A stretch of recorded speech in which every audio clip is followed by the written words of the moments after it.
প্রিয় দর্শক, সালাম আলাইকুম। আমি এখন আছি বাংলাদেশ সুনামগঞ্জের একদম শেষ সীমানা, ভারতের মেঘালয় রাজ্যের ঠিক পাশে। আমি আপনাদের দেখাচ্ছি বন্ধুরা, এই যে দেখতেছেন, এই সেই মেঘালয় পাহাড়।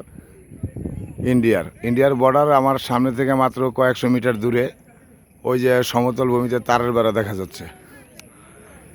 আমি এখন একটা ছোটোখাটো টিলার উপরে, আমার সামনে দেখা যাচ্ছে বিশাল পাহাড়।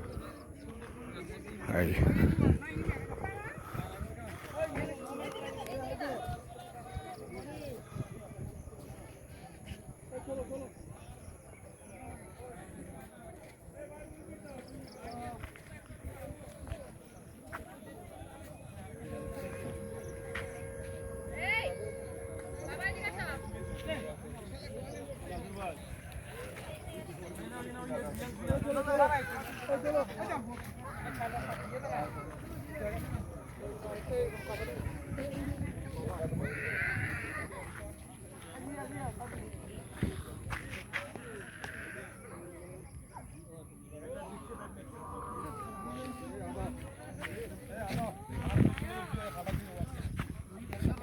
এই দেখা যাচ্ছে তারের বেড়া।